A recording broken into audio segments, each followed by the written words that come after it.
Hi, everyone, and welcome to this episode. In this episode, we are going to be reviewing for the AP Unit 7 exam. Unit 7 is all about chemical equilibrium, and I've gotten a couple requests to put together a review video of all the content that's covered in my segmented videos, and we're going to be doing that today.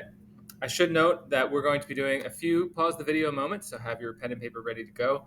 And as always, if you do want more detail or more examples to try of any of these topics, you can go to my playlist. And there's a whole playlist of 10 videos on chemical equilibrium separated by topic. So do check that out if you are interested in some more practice. But in this unit, we've been studying chemical equilibrium, which is what happens after we study chemical kinetics. When we studied chemical kinetics, we learned that the rate of change of the product concentrations and reactant concentrations can change over time. And so maybe the reaction starts fast, but then it slows down, and the products start getting produced and then also start slowing down after a while. Because as the products get produced, the likelihood of them recombining and reacting to make the product reactants gets higher. And so eventually, what happens after this point? After this point, we get to the point where chemical equilibrium starts to take over because after a while, the concentration of the reactants becomes steady and the concentration of the product becomes steady, and they're at equilibrium. They're still reacting back and forth. The reactants are making products and vice versa. I should actually put a double arrow here. But the rate is the same in both directions. The rate of the forward equals the rate of the reverse reaction, and the overall concentrations remain constant. It also means that the ratio of the products to reactants is also a constant, and we use that ratio, which is the equilibrium constant expression, and we can write the products over the reactant concentrations with a squared there because there's a 2 coefficient there. And that ratio will be a constant at equilibrium at any particular temperature. I will note that I'm going to be going fast through some of these slides, so you may want to pause the video at any moment if you need to write anything down. But this is based on the law of mass action, which says for any generic reaction, the product of the products over the product of the reactants is a constant at any given temperature. Brackets denote concentration, so make sure to put that. And the coefficients, A, B, C, D, become the exponents in this situation. So equilibrium constant expressions. So let's try one. This is a repeat slide from one of my other videos. Writing the equilibrium constant expression for this reaction, I did the NH3 on top with the 2, and the N2 and the H2 on the bottom with the 3 for the hydrogen because it had a 3 in the coefficient. All right, our first pause the video moment. If you'd like, take a moment and pause the video and write the equilibrium constant expression for this reaction.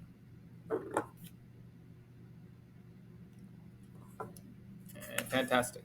And if you're able to do that and come up with this equilibrium constant expression, then good job. We're off to a great start.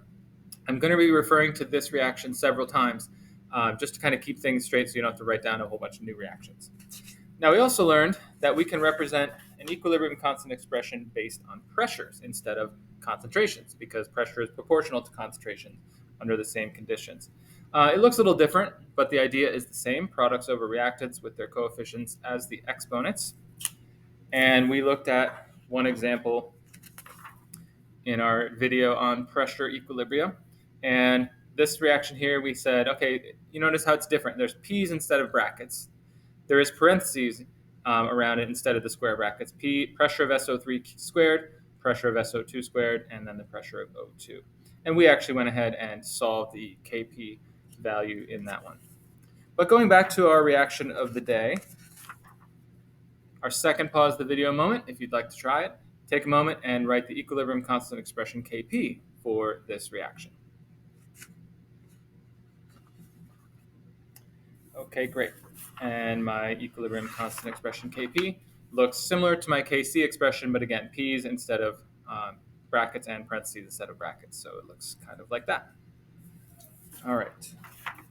And we learned that if we have the values of the equilibrium concentrations for a particular reaction, we can find its equilibrium constant. So we looked at this example, and we said we put an ice table, our introduction to ice tables.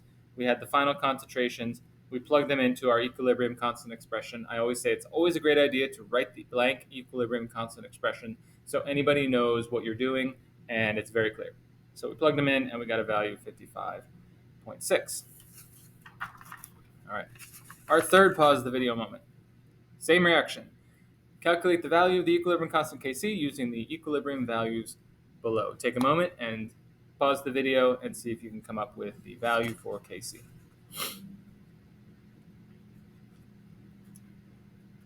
Excellent. So here's my working out of the solution for the value of Kc, which came out to be 71. And you might be thinking, well, great. Well, what's the big deal? It's 71. What does that mean? Well, we use the equilibrium constant to generalize whether the reaction is product favored or reactant favored. If it's a large equilibrium constant, that means we've shifted far to the right and we have more products than we have reactants. So it's not a 50-50 ratio. So anything above 1 would be product favored. Anything below 1 is generally reactant favored, meaning we haven't really gone that far and to get to equilibrium, and there's more reactants left over than there is product that was formed. Okay, so here's another quick thing. You might be asked to change Kc into Kp values or vice versa. And so here's the question. If our Kc value is 71, let's calculate the equilibrium constant Kp for this reaction using Kc value. So how do we do this? How do we go from there? I did the derivation in my other video, but generally there's a relationship between Kp and Kc, and that involves the ideal gas constant, because they're gases, and the temperature at which you're doing it at. And Kp equals Kc times RT, ideal gas constant, and the temperature in kelvins raised to the delta N. And the delta N is the number of moles of product minus the number of moles of reactant. So count the things on the right minus the things on the left. Note, if the number of moles of product and reactant are equal, then delta N equals 0, and Kp and Kc are equal. And that actually worked out to be true for this reaction that we're working with today.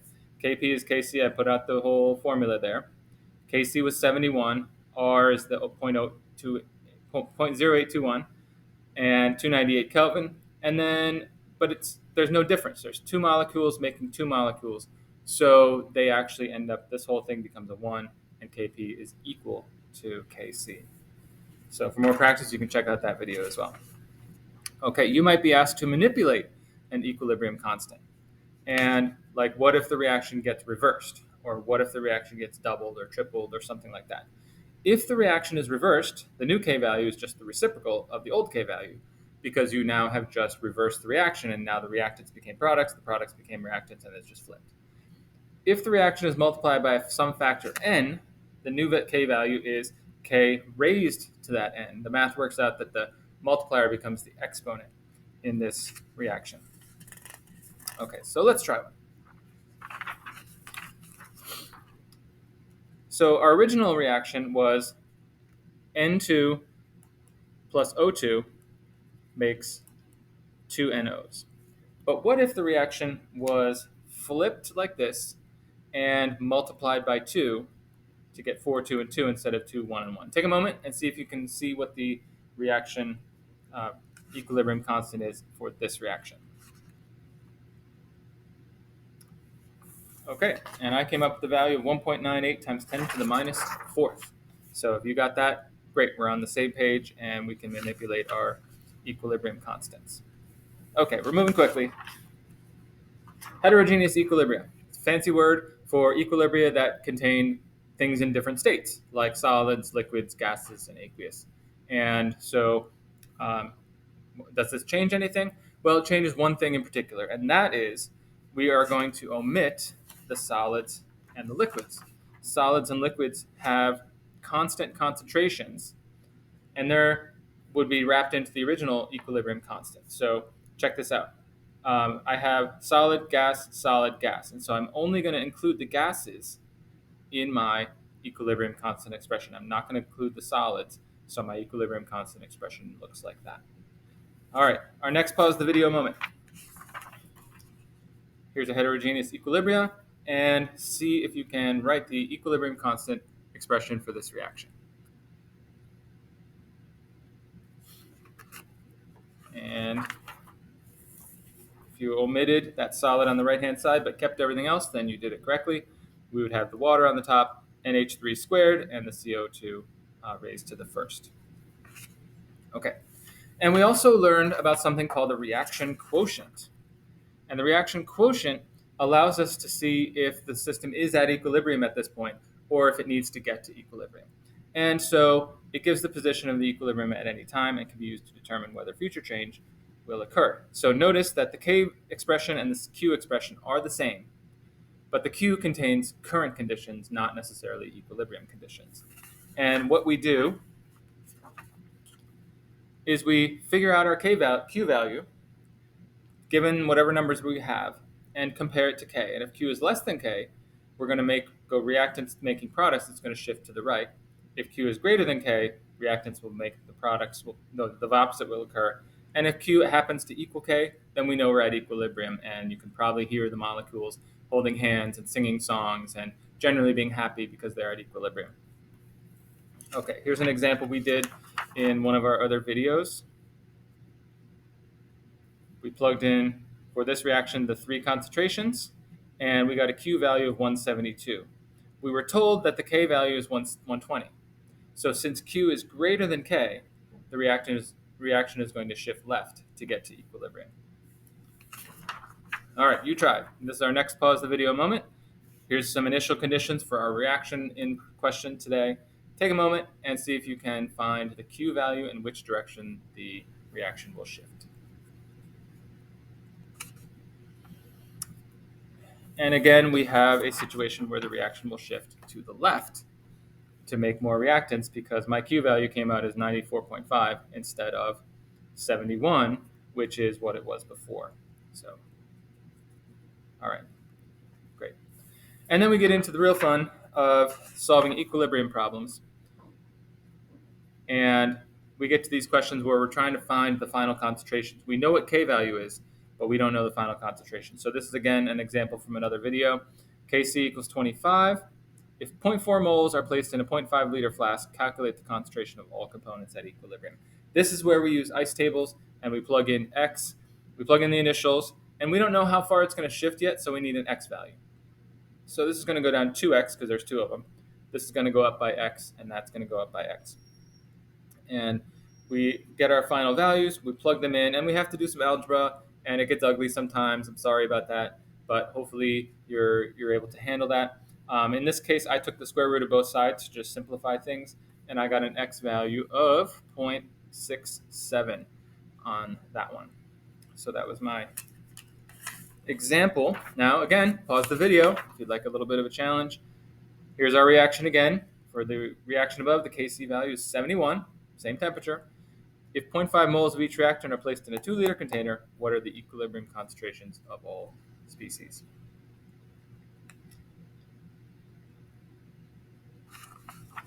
Okay, that may have taken you a couple minutes, but here we go. The solution is here, and I got an X value of 0.202. Started with 0.25 in each, 0, negative X plus 2X. Got my final concentrations, plug them into my original expression, which I wrote again, so anybody reading my work can know exactly what I'm doing. 71 equals all those X terms, and I did the math, and I come up with 0.202. Now, here's the thing. Don't lose easy points by just circling X and moving on to your next question, because the question actually asks, what are the equilibrium concentrations of all species? So you have to take a moment, I know, and go somewhere and write down what the final concentrations are. N2 happens to be equal to O2, which is 0.25 minus 0.202, or 0.048. And the NO is 2X, which is 0.404. Make sure you do that so that you don't lose easy points, because that's the hard part right there. Okay. And we're going to continue on with Le Chatelier's principle. These slides are going to go fast and furious, guys, trying to keep the time down. So just if you need to pause the video, feel free at any time to do so. There's Le Chatelier, and he basically says this, that if a change is imposed on a system at equilibrium, the system will shift in a direction that minimizes that change. So what kind of changes could we put on a system? Here are 4 of them we're going to cover very quickly. First, we can change the concentration of reactant or product. We can change the pressure of the system. We can change the temperature of the system. or we could add a catalyst. So we're going to do these for quite quickly, hopefully. First of all, let's talk about changing concentrations. When you change concentrations, the reaction will shift. If you add a reactant, it's going to shift to the right because now you have too many of the reactants on the bottom of the equilibrium expression. Our Q value is going to be too low, so it's going to go to the right to make more. If you add a product, it's going to shift to the left to undo what you just added to it. If a reactant is removed, it will shift to the left because you're pulling it out of the system, and it's going to shift to the left to make more of it. And if a product is removed, you're going to shift to the right. And what happens then if we change the pressure? If we change the pressure, if the pressure is, well, will something happen? Well, it depends.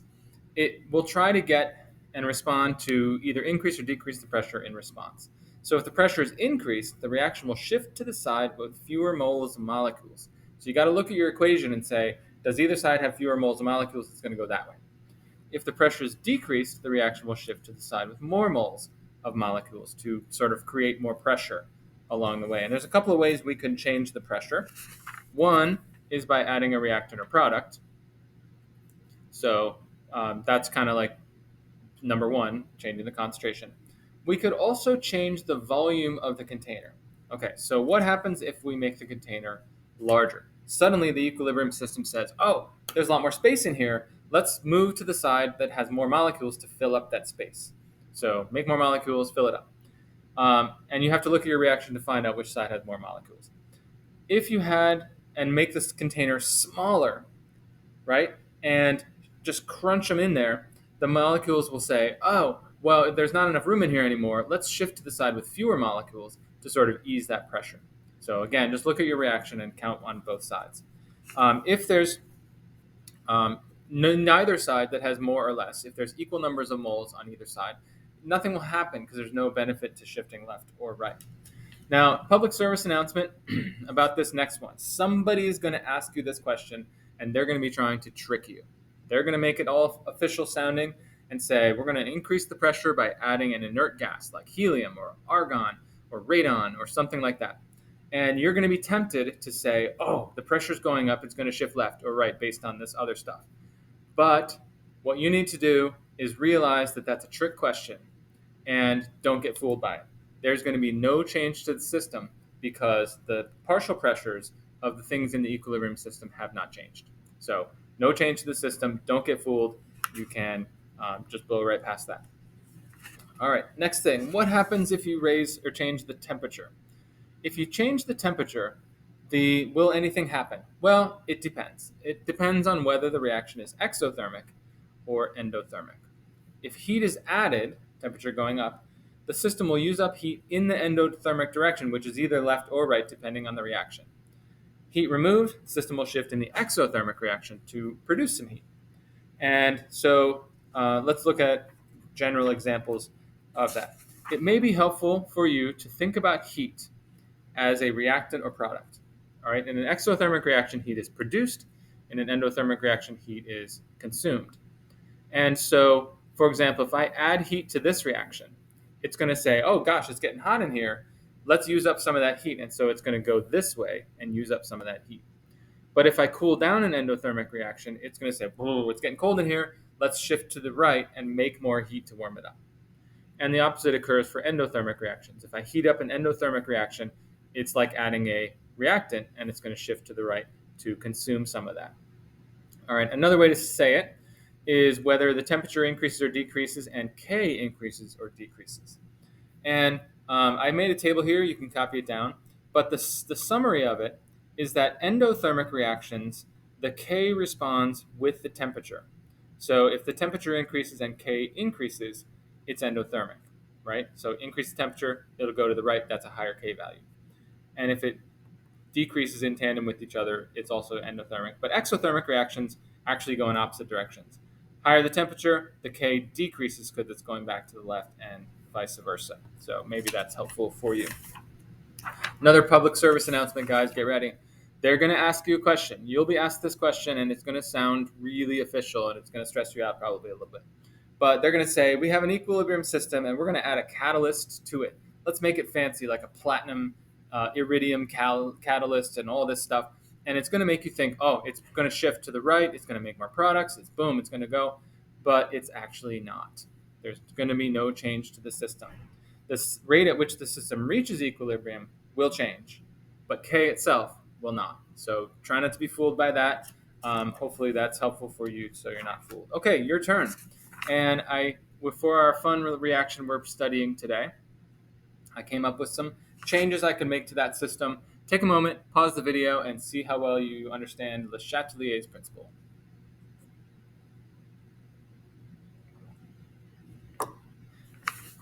And here are my answers that I came up with.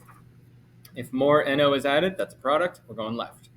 If some NO is taken away from the equilibrium, we're going to go right. If the container is made larger, no change to this one. Now, that's not a trick question.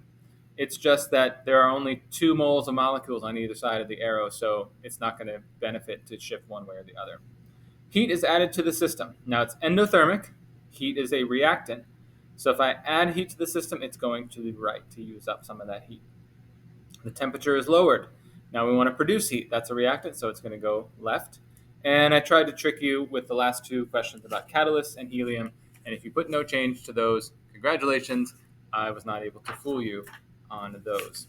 Now, we all remember that day in chemistry class where we walked in thinking everything was nice and neat and tidy. We had a solubility table that said soluble versus insoluble, and it was black and white, and we could just lock in and know our answers from that.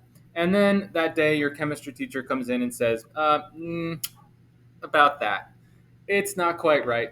See all these things that are insoluble over here? They're actually kind of soluble, which probably changed your life. You probably felt unmoored for the rest of the day, wondering why. Why were they all telling me that it's insoluble when it's actually soluble? And I'm sorry for that trauma that you probably incurred, but let's deal with it.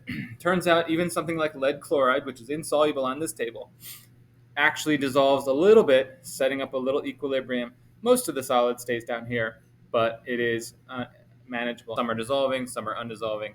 And we can represent that by a KSP value, which is the lead and the chlorine, the products, over the reactant. But because the reactant is a solid, there is no inclusion into the solubility product expression. So you basically just get the ions on the right-hand side in the expression. So we did some problem solving with those. Here's magnesium chloride dissolving into pure water. So the KSP for MgF2 is 6.4 times 10 to the minus 9. Calculate the solubility of it in water. Now the solubility is going to be our X value. Sometimes it's called the molar solubility, sometimes just solubility, but that's going to be X. So I'll set up my reaction. Initial concentration of that is unknown. I don't really know what it is, but I don't care because it's not going to be included down here. So I just put a question mark there. You could put another N or whatever you want to do in there. And these two are going to start out at 0, plus X and 2X, and we're going to solve for the X, plugging them into the equilibrium expression, Mg and F2. This X times 2X squared is 4X cubed, and X works out to be 1.17 times 10 to the minus 3, which is the molar solubility of magnesium fluoride. Okay, pause the video time. You can do the same thing to find the molar solubility of strontium fluoride.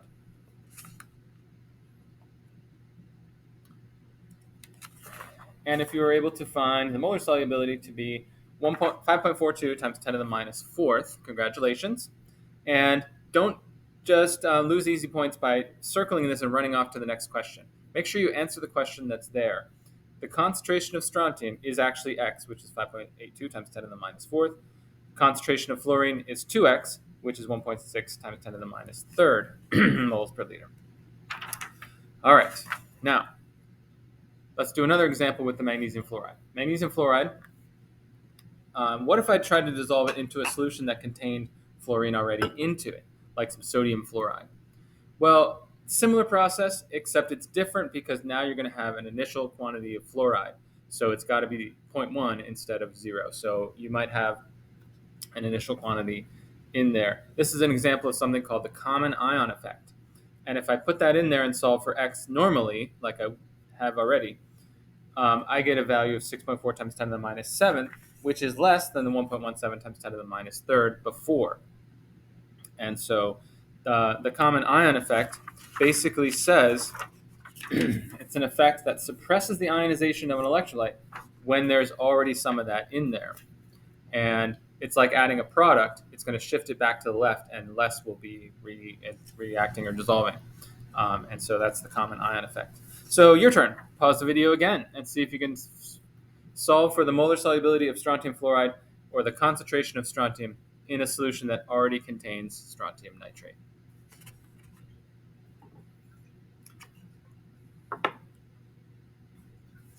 And if you were able to do that, congratulations. I got an x value of 6.28 times 10 to the minus fifth, which I answered the question again. The strontium actually started at 0.05. So it's still going to be pretty much around 0.05. I didn't add much to it, so it's a good approximation. But the fluoride ended up being 2x, which is 1.26 times 10 to the minus fourth moles per liter. Okay, and we looked at a couple of representations of this. One, the magnesium and fluorine dissolving into a beaker, but then you add more sodium fluoride, and then less of the magnesium, the red ones, can actually dissolve. That's one way to look at it. Another way to look at it is graphically. We saw that calcium fluoride dissolves much less in solutions that contain sodium fluoride because the fluoride is already in there, and so we get less of it. Then we took a little detour and talked about water and how water is constantly ionizing to make hydrogens and OHs. And why does this matter? Well, it matters, and it makes 1 times 10 to the minus 7th moles per liter of OH under normal conditions. And it matters because when you try to dissolve hydroxide compounds, which are typically insoluble, into water, you actually have an initial concentration of OH. So whenever you're dissolving hydroxide compounds, start with that initial 1 times 10 to the minus 7. Unless the pH is different than that, then you might have to do a pH calculation. More on that in our next unit. And I plug that in, set it equal to the KSP, and I got an X value of 2.0 times 10 to the minus 11th moles per liter. Continuing on, we're going to go the opposite direction. What if we know the molar solubility, which is X, and are asked to find the KSP? It's just the opposite. I would set up my ice table, put in all my X's and my question marks, just like before, set up my equilibrium constant expression. Here that we have 3x cubed and X, but if I have the molar solubility, I have X. So I can plug that in, 27x to the fourth, and I get 1.81 times 10 to the minus 18. And it's your turn again. Pause the video and see if you can find the KSP value for barium fluoride. And if you found a value of 2.4 times 10 to the minus fifth, then great, we're on the right track. So again, this one ends up being x times 2x squared, which is 4x cubed. And plug in the x value, which is there, and you got your KSP. All right, a couple quick questions about that, though, as we wrap up our review. Now, if more water was added to this solution of barium fluoride that we just calculated, would the solubility of barium fluoride increase, decrease, or stay the same? All right, this is a tough question. A lot of people get this wrong. And you would be forgiven for thinking the solubility is going to increase because, hey, we're adding more water, more stuff can dissolve, and that's great. But the actual answer is that it'll stay the same. And here's why. If you add more water to it, you will initially decrease the concentration of everything that's there. You're diluting it. And their concentrations drop, and so their product of the concentrations, their Q value, is going to be too low for the K value that it wants to be. And so more will dissolve to get back to the right concentrations and the K value, but they're only going to dissolve enough so that their concentrations go back to where they were to make and equal the K value when you plug them in. So yes, initially they'll be a little off and more will dissolve, but the final concentrations will be the same at equilibrium. So just make a note of that. And then the second question, if the pH of a saturated barium fluoride solution is lowered by adding acid, will the solubility of barium fluoride increase, decrease, or stay the same? And we're going to come back to that in just a second because we made a video about the factors that affect solubility. One we've already seen is the common ion effect, adding into an ion that's already there, affecting the pH and solubility, and the formation of complex ions. For more detail on this, you can head to my other video, but I'll summarize it here. The pH is affected when the electrolyte has a basic anion. And by basic, I mean either a hydroxide or the conjugate anion of a weak acid. So let's check hydroxide first. So magnesium hydroxide is trying to dissolve, gets a little bit done, and then you start dumping hydrogens in. And those hydrogens are all about those hydroxide ions. They're going to pair up, they're going to match them up to make some water, and that effectively drops the OH out of solution and will dissolve more to make more. So I demonstrated that in my other video. But what if, like for example, in calcium fluoride, we saw that calcium fluoride actually dissolves more in solutions that are strongly acidic. And the reason for that is because fluoride is the conjugate base of HF, which is a weak acid. And weak acid would rather actually have the hydrogens rather than dissociating them away for the most part. And so if you dissolve some F minuses and then you dump in some hydrogens, they're going to gobble up the fluorines, or the fluorines are going to gobble them up to make the weak acid. And now you're dropping that out of the equilibrium. More will dissolve, and the overall reaction is here. That plus the two hydrogens makes calcium ions and some hydrofluoric, or HFs. And so that's that. So overall, the effective pH on solubility. Salts containing the anions found in strong acids, like chloride, bromide, iodide, and so on, are not really affected by pH. But salts containing the anions of other weak acids, conjugates of weak acid, will be affected by pH because they'll bond with the free protons, fall out of solution, and causing more to dissolve. So going back to our original question, barium fluoride will dissolve more in acidic solution because the fluoride will attach to the hydrogens, dropping them out of solution, and then we get, this is the overall reaction there. Quick AP chemistry solubility question. Which of the following would show increased solubility in acidic solution? And in this case, there are two of them that would show increased solubility in acidic solution. The B and C, because we have carbonate, which is the conjugate base of carbonic acid, and hydroxide. But chlorine and bromine are conjugates of strong acid, and so they would not be affected by it. Final couple of topics. We also talked about forming a complex ion. Cations have a chance to form complex ions, and when they do, they dissolve more, typically. For example, silver chloride dissolves slightly to make silver and chlorine. But if I dump in some ammonia, now ammonia is an example of a Lewis base. It's got a lone pair of electrons on it that it can donate to the silver to make a bond. Silver doesn't have any extra electrons, but the Lewis base is actually going to, it's called the ligand, is going to attach to it. In fact, two of them are going to attach to the silver to make a complex ion that is aqueous. It dissolves. And so forming this drops silver out of solution, more silver chloride will dissolve. Okay. And last little tidbit of information, you may be asked whether a precipitate will occur when you dump two solutions together. And in order to do this, you have to do a couple of steps. I'll show you an example. There will be no pause the video moment, but you can at least look at it. First, determine if any possible product is insoluble or has a KSP value that is small. Then you have a possibility of making a precipitate. If everything's soluble, you're not going to get anything. Determine the new concentrations of reactants after mixing. Put the new concentrations into the KSP expression. Determine the value of Q at this moment, and then compare Q with KSP. And if Q is greater than KSP, your concentrations are big and they're going to precipitate out. If your Q is less than K, your concentrations are too small and they haven't reached that threshold where precipitation is going to occur. So I have an example from my other video where no precipitate actually occurs because when I take 100 milliliters of lead nitrate and 100 milliliters of Ki, I know their concentrations, but I'm going to dilute their initial concentrations because their initials, I took 1 milliliter into 200 milliliters to make a new concentration. Here's my dissociation reaction, my KSP expression. I plug it in to find Q, and Q comes out as 9 times 10 to the minus 9th, which is less than the 1.4 times 10 to the minus 8th that's up here, and therefore no precipitate will form. Well, there you have it, the major topics from Unit 7 of AP Chemistry. I hope you find it helpful, and if you need more detail, more practice, more pause the video moments, you can go to my playlist and hit the individual videos along the way.